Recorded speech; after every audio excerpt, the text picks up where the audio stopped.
Hello friends, welcome to the channel new learner 08। So I hope आप अच्छे होंगे और अच्छा काम कर रहे होंगे। सो आज के वीडियो में आपका स्वागत है। आज हम डिस्कस करेंगे कुछ नवोदय विद्यालय में जो 2019 में पीजीटी टीजीटी में क्वेश्चन आए थे, वो टीचिंग एप्टीट्यूड के। सो आई होप आपको पसंद आएंगे। सो कमेंट करके ज़रूर बताना कि कैसे लगे क्वेश्चन, और लाइक शेयर सब्सक्राइब ज़रूर कीजिए। सो ये क्वेश्चन की सीरीज़ का सेकंड पार्ट है। सो आज पहला क्वेश्चन है, शिरोन एक 6 साल का लड़का है जो आंखों के संपर्क से बचता है।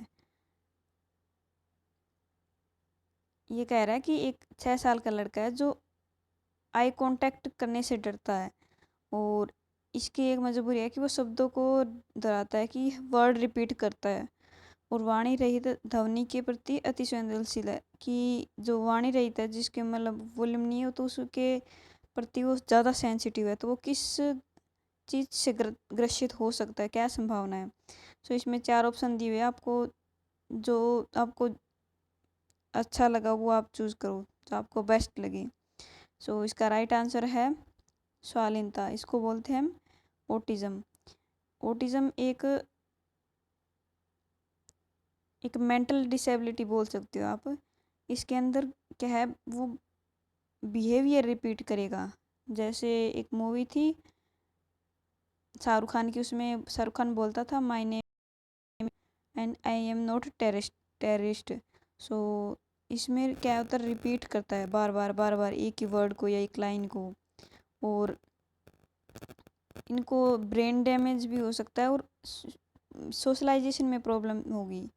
जो स्वालीनता है, ऑटिज्म है, उसको ज़्यादा सोशलाइजेशन में प्रॉब्लम होगी, कि वो सोशलाइजेशन अच्छे से नहीं हो पाएगा, और रिपीटिव बिहेवियर और ब्रेन डैमेज, ये इनकी जो सिम्टम्स है। और इसको स्वालीनता को दिया था लियो केनर ने। आप नोट कर लो, इसमें नहीं लिखा हुआ लियो केनर।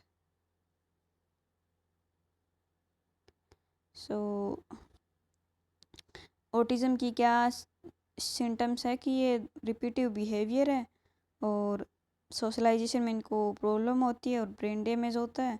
लियो केनर ने इसको दिया था। सो हम और ऑप्शन भी डिस्कस कर लेते हैं। सेकंड है डाउन सिंड्रोम। ये डाउन सिंड्रोम है, यहाँ पर मैं हो रहेगा। तो डाउन सिंड्रोम में क्या होता है, एक तो नॉर्मल जो हमारे क्रोमोसोम होते हैं, पर अगर डाउन सिंड्रोम कह दे तो उसमें एक क्रोमोसोम ज़्यादा होएगा एक। तो जिसमें 47 जोड़े उसके क्रोमोसोम के, तो उसको बोलते हैं हम डाउन सिंड्रोम। और ये इसको हम मंगोलिज्म बालक की सिम्टम्स भी बोल सकते हैं, जिसकी आयु होती है मतलब 25 से 50 के बीच में। सो ये भी ध्यान रखना कि 47 क्रोमोसोम हो तो उसको बोलते हैं हम डाउन सिंड्रोम। ये मंगोलिज्म की निशानी होती है। सो नेक्स्ट क्वेश्चन है, which one of the following is not a desirable characteristics of a language teacher. कि निम्न में से कौन सी जो डिजायरेबल कैरेक्टरिस्टिक्स है वो लैंग्वेज टीचर की कौन सी नहीं है। आपको नोट देखना है, नोट आते ही आपके अलर्ट जारी हो जाना चाहिए। देखो, तो हम जो पॉजिटिव है उसको नेगलेक्ट करेंगे, उसको काटेंगे। नोट पूछ रखा है ना। तो पहला है कि क्रिएटिंग एक लर्निंग सेंट्रिक क्लासरूम। ये तो भाई अच्छी बात है कि आप लर्निंग सेंट्रिक जो क्लासरूम है वो क्रिएट करें, लर्नर सेंट्रिक, कि भाई आप लर्नर को सेंटर में रख रहे हो, ऐसा क्लासरूम क्रिएट करो। हो। सेकेंड है possessing questioning good questioning skill develop possess कर रहे हो। सो ये भी एक पॉजिटिव चीज़ है। थर्ड है appreciating original work of student. आप जो स्टूडेंट का ओरिजिनल वर्क है उसको अप्रिशिएट कर रहे हो, ये भी एक गुड अप्रोच है, एक जो बेटर लर्निंग के लिए एक ये सबसे मतलब गुड अप्रोच है। तो इस ये तीन जो है ये पॉजिटिव है। हमें पूछ रखा है नोट कि हमें कौन सी एक जो लैंग्वेज टीचर की करेक्टरिस्टिक नहीं होनी चाहिए। फोर्थ है giving opportunity to make learning with the classroom scenario only. कि क्लासरूम के ये ओनली आते ही आप देख लेना, ओनली आए उसको नेगलेक्ट करना है। काटना है भाई, ये नहीं हो सकता। सो इसका राइट आंसर होगा ऑप्शन 4। ये बोला है कि सिर्फ क्लासरूम के अंदर ही हम लर्निंग अपॉर्चुनिटी देंगे, ये तो एनसीएफ के या जो भी हमारे जो एजुकेशन के जो करिकुलम डिज़ाइन करता है उसके खिलाफ है कि भाई हम लाइफ से रिलेट करके सिखाएंगे, ओनली क्लासरूम में तक सीमित नहीं रखेंगे, उसको बाहर भी एक्सप्लोर करेंगे। तो ये हमें नोट बताना था कि कौन सा नहीं है, तो ये इसका राइट ऑप्शन होगा ऑप्शन बी। थर्ड है, a teacher ask her student to read the news about recent event in the state. कि जो टीचर है वो पूछता है, कहता है कि जो हमारे स्टेट में रिसेंट जो इवेंट हुए उनको रीड करो। Then the student are ask to classify the event into different ruling system. कि आप पढ़ के और जो इवेंट्स का उसको डिफरेंट रूलिंग सिस्टम में आप क्लासीफाई करो। ये वर्ड, ये की पॉइंट है, ये याद रखना, क्लासीफाई। तो इस एक्टिविटी का पर्पज़ क्या है कि भाई आप बच्चे को बोलोगे कि आप न्यूज़पेपर पढ़ो और उसको क्लासीफाई करो, उसको डिफरेंट रूलिंग सिस्टम में। तो मैंने ब्लूम की टैक्सोनॉमी पढ़ी थी, उसमें नॉलेज जो साइको उसमें जो कोग्निटिव डोमेन था वो उसमें 6 पार्ट थे। तो पहला था नॉलेज और सेकंड था अंडरस्टैंड।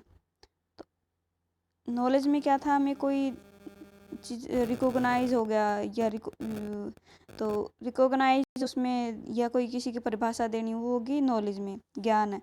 सेकंड था अंडरस्टैंड। अंडरस्टैंड में क्या होता है, ये की पॉइंट आपको ध्यान रखना है, क्लासीफाई और डिफ्रेंशिएट, कि आप अलग अलग कर पा रहे हैं उसको।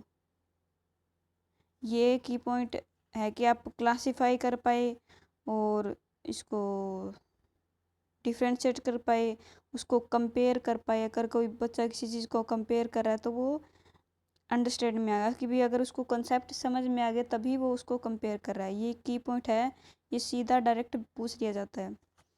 सो इसका जो राइट आंसर होगा वो होगा ऑप्शन डी। देखो रिवाइज, रिसर्च, रिकॉल वाला तो इसमें कुछ नहीं दे रखा कि आप इवेंट्स को पढ़ो, उसको क्लासीफाई करो जो रूलिंग सिस्टम के हिसाब से। तो वो पहले समझेगा फिर उसको क्लासीफाई करेगा, तो ये होएगा अंडरस्टैंड में जाएगा। या ब्लूम टैक्सोनॉमिक से डायरेक्ट क्वेश्चन यहाँ पुट कर रखा है। सो नेक्स्ट क्वेश्चन है, सो ये गाइज ये जो है कंसेप्चुअल क्वेश्चन है। अगर आप एक क्वेश्चन करें तो इससे रिलेटेड आपका कंसेप्ट क्लियर हो रहा है। सो मेरा यही पर्पज़ है कि आपका हर एक क्वेश्चन के पीछे एक कंसेप्ट बिल्ड हो। तो आपका फोर्थ क्वेश्चन है, एक ही जगह पर पले बड़े बच्चों की तुलना में बचपन विभिन्न जगहों पर बिताने वाले बच्चों में आमतौर पर निम्न में से सक्षम होता है। कि भाई एक बच्चा तो है वो एक जगह पर पला है, सेकंड जो है वो हर यहाँ भी जा रहा है यहाँ भी जा रहा है, कि अलग अलग जगह पर एक्सप्लोर कर रहा है वो खुद को। तो इस बच्चे में और उस बच्चे में क्या डिफ्रेंशिएट रहेगा, क्या जो इन दोनों को कंपेयर करे तो इसमें क्या डिफ्रेंशिएट रहेगा। तो जो अलग अलग जगह जाने वाला बच्चा है वो लोगों से इंटरेक्ट कर पाएगा, कि उसका सोशलाइजेशन अच्छे तरीके से होगा, वो कर पाएगा, वो कम्युनिकेट करेगा तो इंटरेक्ट भी करेगा उससे, जो लोगों से जुड़ने का। तो इसका राइट आंसर है ऑप्शन डी। कि आप अपने आस पड़ोस में ही देख लो कि एक बच्चा तो अपने घर पे रह रहा है या अपने बस आस पास के एरिए में, और एक जो है वो कहीं बाहर जो शहर में जा रहा है, अलग अलग जगह पर जा रहा है। तो उनमें क्या डिफ्रेंशिएट होगा, क्या डिफरेंस होगा। जो अलग अलग जगह पर जाने वाला बच्चा है वो लोगों से जल्दी इंटरेक्ट कर पाएगा, लोगों से जल्दी जुड़ पाएगा। तो यही एक जो कह सकते हैं कि एक विशेषता है कि वो लोगों से जल्दी जुड़ पाएगा। शांत रहने, गहन सोच विकास विकसित करने, ये ऐसा कुछ इसमें नहीं दे रखा, इससे कोई कनेक्शन नहीं है। सो नेक्स्ट है, which is correct with respect to relationship between intelligence and creativity. अब इस क्वेश्चन में बताना है कि जो इंटेलिजेंस है और क्रिएटिविटी, इनके बीच में क्या जो करेक्ट रिलेशनशिप है कि इन दोनों के बीच में आप क्या रिलेशनशिप कंसीडर करते हो। तो पहला है there is no difference between intelligence and creativity, कि भाई इनके बीच में कोई डिफरेंस नहीं है कि ये एक चीज़ है, ये एक चीज़ नहीं है, ये ऑप्शन कट।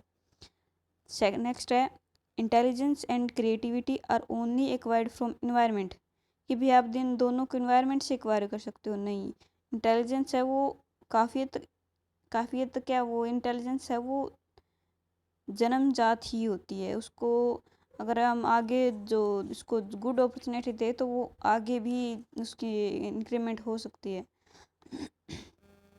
थर्ड है intelligence is not required for creativity expression. और फोर्थ है intelligence and creativity are two independent function of human personality, कि भाई जो क्रिएटिविटी है और इंटेलिजेंस है वो दोनों इंडिपेंडेंट फंक्शन है, कि भी दोनों का अलग अलग काम है। ये बात सही है कि ये एक दूसरे पर डिपेंड नहीं, ये अलग अलग चीज़ है। अब क्रिएटिविटी क्या होगी, हम नया कोई आइडिया है, कोई कंसेप्ट है, नया आइडिया खोजिए, नया कंसेप्ट बनाए, वो होगी क्रिएटिविटी कि आपने नया क्रिएट करे। और इंटेलिजेंस होगी कोई भी आप नॉलेज गेन करे हो और उसको इम्प्लीमेंट करे हो, वो हो गया इंटेलिजेंस में। तो ये दोनों एक नहीं हो सकती भाई। अब कोई बच्चा क्रिएटिव है तो वो ज़रूरी नहीं कि इंटेलिजेंस भी होगा, पर ये हो सकता है कि कोई इंटेलिजेंस हो वो क्रिएटिव हो। बट आप ये जनरलाइज नहीं कर सकते कि भी हर बच्चा अगर इंटेलिजेंट है तो वो क्रिएटिव होगा, या फिर क्रिएटिव है तो वो इंटेलिजेंस भी होएगा। तो आप इनको जनरलाइज नहीं कर सकते। हो सकता है रेयर केस की जो बच्चा इंटेलिजेंट है वो क्रिएटिव भी हो, बट ये दोनों है वो इंडिपेंडेंट जो फंक्शन है ह्यूमन पर्सनैलिटी के भी दो अलग अलग एस्पेक्ट है। सो आपको समझ आ रहा होगा। सो नेक्स्ट क्वेश्चन की तरफ चलते हैं। नेक्स्ट कह रहा है according to the national sample survey conducted in 1986-87, जो नेशनल सैंपल सर्वे था जो 1986-87 में आया था, 1986-87 में हमारी सेकंड जो पॉलिसी है वो भी आई थी, ये भी आप ध्यान रखना। अभी जो आई है वो थर्ड है जो 2020 की है, वो जो हमारे एग्ज़ाम पॉइंट ऑफ व्यू से बहुत इंपॉर्टेंट है। न्यू एजुकेशन पॉलिसी 2020 वाली है वो थर्ड की है। ये है जो सेकंड की है जो 1986-87 में आई थी। सो करा dash could never enrolled as student since their priorities attending to household course, कि भाई जो सर्वे आया था 1986-87 में, तो वो रोल नहीं करता, किसको नहीं करता, जिनकी प्रायोरिटी है हाउस होल्ड कोर्स की, भी जो घर के कामों में लगे हैं उनको, जो उनकी जिनकी प्रायोरिटी घर के कामों की है तो उनको इनरोल नहीं करता। तो किन को इनरोल नहीं करता, वो किन बच्चों को। अब इसके ऑप्शन में देखो, आप अगर आपको आंसर नहीं भी पता हो तो आप याद रखना है कि अगर कहीं भी ऑन नहीं आ जाए ना तो उसको ये एक नेगेटिव पॉइंट मान सकते हो आप, कि आपको उसको क्रॉस लगा दो कि भी ये नहीं हो सकता। तो ये तीनों में ओनली दे रखा है, तो आपका सीधा डायरेक्ट आंसर बनता है ये male and female from urban and rural area, की जो अर्बन एंड रूरल एरिया से जो मेल और फीमेल है उनके लिए। सो आप ये चीज़ ध्यान रखना कि अगर ओनली आ जाए तो उसको क्रॉस लगाना है। बाकी आप ये 95% तक काम करता है कि ओनली एक नेगेटिव वर्ड मान सकते हो आप। तो अगला क्वेश्चन है a teacher conducted a practical activity with the children of class fourth, कि भाई जो क्लास फोर्थ के स्टूडेंट हैं उनके साथ एक प्रैक्टिकल एक्टिविटी कर रही है teacher, by giving them activity kits, की भी एक्टिविटी किट्स के देकर आप एक्टिविटी करवा रहे हो। सो अगली कह रहा है कि all the children participated in the activity, कि सारे बच्चे जो है वो पार्टिसिपेट कर रहे हैं, and were involve through out, कि भाई इसमें इन्वॉल्व भी हो रहे हैं। तो आपको बेस्ट वे बताना है इंश्योर करने का कि जो स्टूडेंट ने अचीव किया है लर्निंग वो कितनी अचीव किया है, मतलब किस हद तक अचीव किया है। कि भी कोई क्लास फोर्थ को हम एक्टिविटी करवा रहे हैं एक्टिविटी किट से, तो हमें ये बताना है, ये जो बेस्ट पे बताना है कि आप ये जांच पाए कि बच्चों ने किस हद तक जो लर्निंग है वो अचीव की है। सो आप राइट आंसर चूज करें। तो 4 ऑप्शन दिए हुए आपको, जो राइट लगे वो बताना। पहला जो ऑप्शन है, ask the children to talk about their experience one by one in front of class. कि भाई आप बच्चों को कहो भी आप अपने एक्सपीरियंस को अपने क्लास में बताओ एक एक करके, वन बाय वन। सो एक बार ये छोड़ देते हैं, ये हो सकता है नहीं भी हो सकता। आप ये साइकोलॉजी का क्या है कि हम चारों ऑप्शन पढ़ने के बाद ही बता सकते हैं कि ये क्वेश्चन, ये आंसर सही होगा, क्योंकि इसमें कोई परफेक्ट आंसर नहीं होता, कि ये फिक्स नहीं होता कि ये ही आंसर है। आपको चारों पढ़ने पड़ेंगे, चारों में से जो बेस्ट होगा वो देखना पड़ेगा। अब हम ये नहीं कह सकते कि भी इसका क्वेश्चन का आंसर ये फिक्स है। कोई फैक्ट है वो तो होएगा, फैक्ट है तो वो तो मतलब श्योर है कि हम ये, बाकी जो हमारा प्रैक्टिकल जो ये बोल सकते हैं व्यवहारात्मक ये क्वेश्चन आएंगे, वो ऑप्शन देखकर ही हम डिसाइड कर पाएंगे कि ये जो ऑप्शन है वो राइट है। सेकंड है कि आस्क देम क्वेश्चन, कि आप उनसे आप क्वेश्चन पूछोगे। और थर्ड है give them a worksheet to solve, कि आप उनको वर्कशीट दोगे सोल्व करने के लिए। फोर्थ है कि जो individual student reflection through discussion with peers on with the teachers, कि हर एक स्टूडेंट का जो रिफ्लेक्शन है, जो सोच है, वो आप जो पीयर्स के साथ डिस्कशन है या जो टीचर्स के साथ डिस्कशन कर रहा है, या बच्चे हैं वो अपने पीयर्स के साथ डिस्कशन कर रहे हैं या अपने टीचर्स के साथ डिस्कशन कर रहे हैं, उसको मतलब उसको अपने जो रिफ्लेक्शन है, विचार है, उसको कर दो भी। आप अपने जो विचार है आप अपने पीयर से, अपने टीचर से बता सकते हो, जो आपने ऑब्जर्व किया, जो आपने सोचा, या जो भी आपके दिमाग में है, वो अपने आइडियाज़ या अपने जो ऑब्जर्व किया वो आप अपने पीयर्स को या अपने स्टूडेंट को, अपने टीचर्स को बताने के लिए आप अलाउ कर दो। तो इन चारों में से आप इसको बेस्ट चूज़ करना है। तो बेस्ट हो गया ये कि भी आप हर एक इंडिविजुअल को जो उनकी सोच है उनको एक बोल सकते हैं इंडिविजुअल डिफरेंस का आप ध्यान रख रहे हो। इंडिविजुअल डिफरेंस हर एक जो बच्चे की जो हर एक बच्चे की अलग अलग जो सोच है, तो आप उसको अलो कर रहे हो क्लास में। तो ये एक बेस्ट चीज़ है कि आप हर एक इंडिविजुअल बच्चे का ध्यान रख रहे हो। तो इनमें से जो ये कि आप हर एक बच्चे का ध्यान रख रहे हो, जो अपने पीयर्स के साथ जो अपनी सोच एक्सप्लोर कर। तो ये थे आज के 8 क्वेश्चन। सॉरी, एक क्वेश्चन और भी है आगे। सो अगला है कि the objective of basic education of Gandhi ji, कि जो गांधी जी ने दी थी बेसिक एजुकेशन, ये आपको एक पिछले जो क्वेश्चन आया था उसमें भी था, पिछला जो पार्ट था 1 उसमें। तो बेसिक एजुकेशन थी गांधी जी की, उसका ऑब्जेक्टिव क्या था, मेन उद्देश्य क्या था। पहला है बच्चों को सच्चाई का सामना करने दे। सेकंड है बच्चों को ज्ञान का सागर बनाए।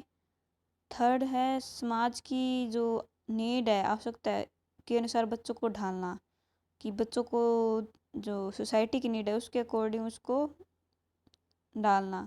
और फोर्थ है अहिंसा और सच्चाई का सबक देना। अब देखो ये चारों बात कहीं मतलब कुछ ना कुछ हद तक तो ठीक है, बट आप बेस्ट आंसर देना है जो आपको बेस्ट लगे।